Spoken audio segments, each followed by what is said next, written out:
But now we look at the quarterbacks, and the biggest talking point of the offseason, without question, Geno Smith.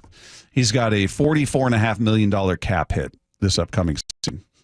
The Seahawks are going to do something. Yeah.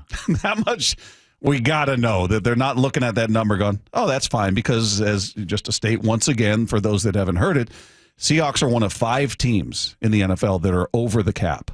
Now, depending on which website you look at, it's by varying degrees. But what we do know is they're one of 5 over the cap, and they're in the 3rd worst spot, just ahead of the Browns and the Saints. Oh, the Saints guy we had on, that was pretty funny. That might be the reason why, by the way, that no one wants the Saints job.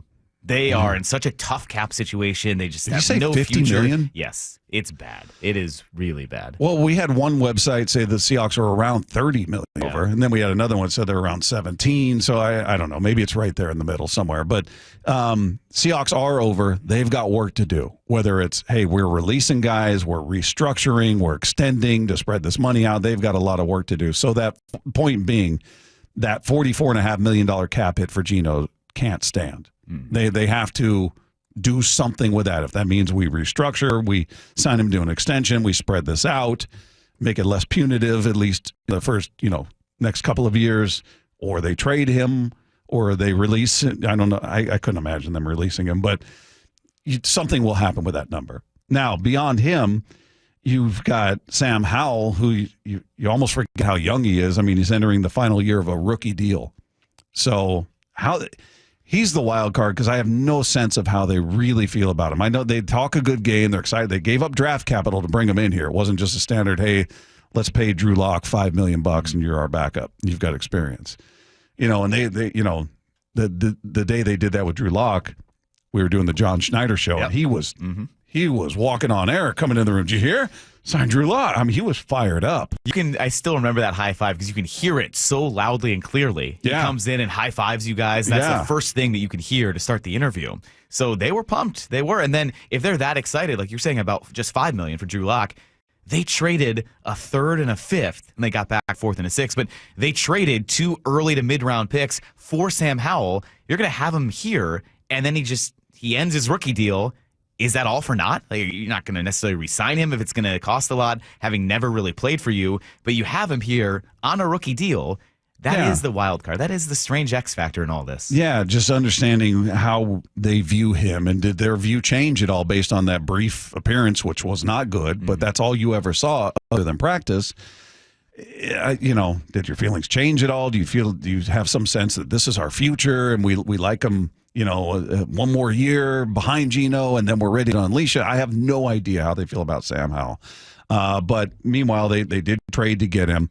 And, we kind of looking for clues and conversations and how people were talking about Geno at the end of the year. Mike McDonald, this is the end of the season presser, and he talked about, the interception total for Geno and how they fix that moving forward. As it came up throughout the season, I really feel the same way that I did when I answered those questions, but it's everybody, right? It's putting ourselves in those situations. It's clarity on the reads. It's Geno making the correct decisions in real time. The guys being in the right spots. Overall, how much kind of are we putting on his plate on a play in, play out basis? I think all that stuff goes into it, and I'm going to look to build on those situations, because some of those came in the red zone, and those are critical interceptions that we're going to want back.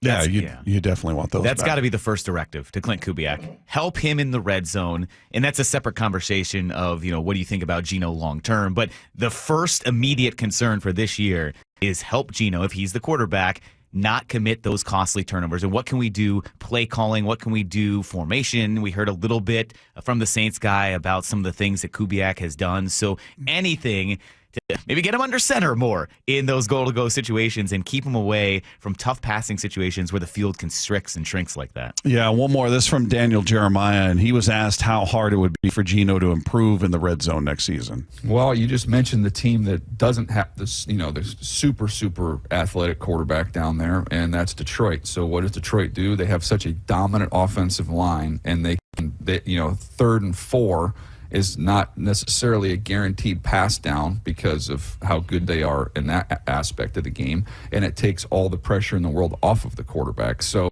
I don't know that asking Geno to really want to run around a lot more, if that's the answer. I think the answer might more be let's really invest in this offensive line, this offensive line, and become more of a viable threat to make that part of his job a little easier.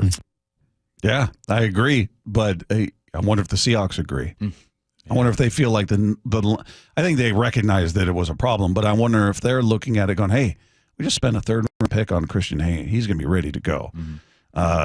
We love I don't know, LeMaya. We think he got some valuable experience, and he's going to be ready to go. And Anthony Brad, I wonder if they feel like they're in a better position than most of the outside thinks they are, because the world outside thinks their line is a disaster. I'm wondering if they feel that way based on who they kind of. Well, we like Abe Lucas when he's healthy. We love our tackles, and we love Again, if it was coaching and not maybe personnel, like hey, maybe Scott Huff did not put these guys in the best situation. I'm hoping they see it like the rest of us.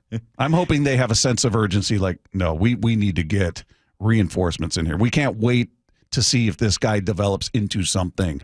We need somebody to be something this year coming up. So I hope there's some urgency.